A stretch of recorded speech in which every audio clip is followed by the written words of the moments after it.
Terrance Crawford and the Saudis, I swear to you right now, have a serious relationship going on. And I mean that in a very positive way.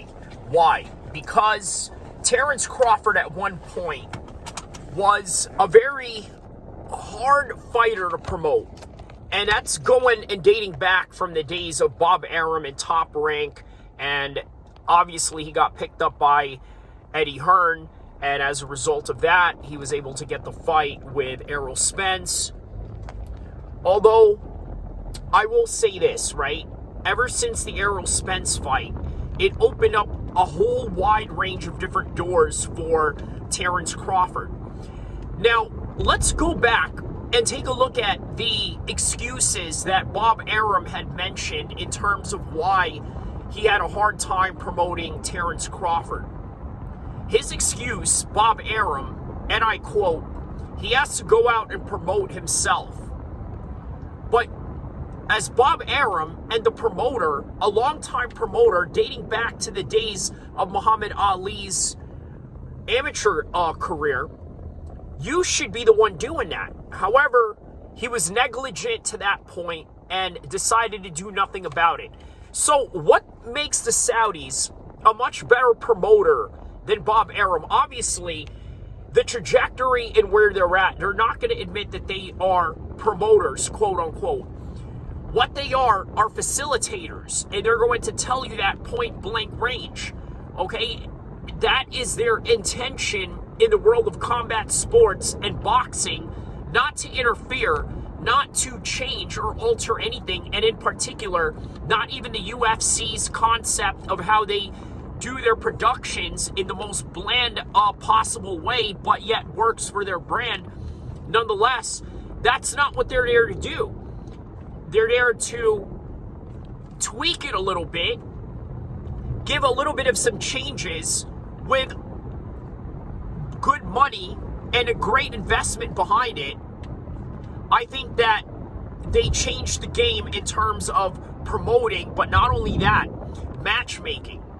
And this is where Terrance Crawford and the Saudis have a special relationship going on. You see, the only thing that Terrance Crawford actually needed in his whole entire career was a good promotion with a good schedule behind him. And what do I mean by that? Well, now you have Canelo in the horizons. And it remains to be seen if Canelo is willing to take that challenge. And even though he took the challenge of Edgar Berlanga, it's still not good enough for a lot of people. Because even though Berlanga at one point was destined to be one of these great prospects that was going to rise into the superstardom of the championship levels, he's been looking vulnerable with lesser guys. And therefore, this competition with Canelo upcoming in the Mexican Independence Day card, which is September 14th, same day as UFC Spear in Noche. Well,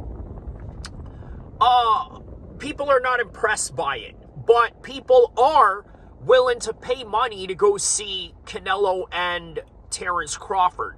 The only thing is that Canelo has to agree. I know Terrance Crawford will agree. I know that Terrance Crawford will literally fight anybody because he absolutely believes that he can. Now, take this fight that he has going on this weekend, live in LA, in DAZN, sponsored by the Saudis, right? Their first overseas card that they sort of sponsor. Maybe not their first, but the trajectory of starting to promote Terrance Crawford in their own way. After this, you got to understand that Canelo is going to be pressured to take this fight. And he's going to be paid with some brick trucks on top of it in order to entice him. And keep in mind, this fight with Terrance Crawford and Israel Madurov, it's not an easy task. But Terrance Crawford is willing to take it, and that also shows that he's willing to fight anybody, anytime, anywhere. And that right there is how you promote Terrance Crawford. The only problem that Bob Arum has is that he can't promote a guy who's willing to fight anybody, anytime, anywhere when there were complications of even getting the Errol Spence over the line during the top-ranked days. So now, there's the big money players involved, which are the Saudis. They're going to entice everybody to take the fights that everybody wants to see, because by the end of the day, the Saudis are big fans just like us, just with the right amount of money to facilitate and make these things happen. So now, what is next for Canelo? Obviously, there's Edgar Berlanga. There's the long-awaited David Benavidez. But the Saudis really want that super fight with Crawford and Canelo. And if Terrance Crawford looks great this weekend, the demand for that fight is going to be even higher. But all of that is predicated on the performance of Terrance Crawford against Israel Madurov.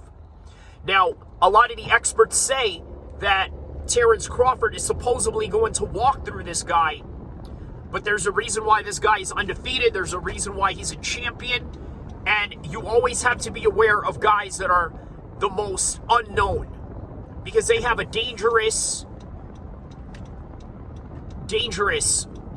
presence about them. And not only that, the element of surprise. But once again, it's Terrance Crawford by the end of the day. And if he is everything that we say that he is, boy, let me tell you, he's got Canelo after that. He's got other fights at 154 that he can make. On top of that, there's Charlo in ways that he can go avenge the loss of Errol Spence.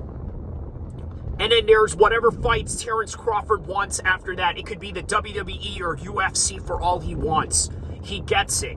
And that right there is the special relationship that Terrance Crawford now has with the Saudis. Don't forget to like and subscribe.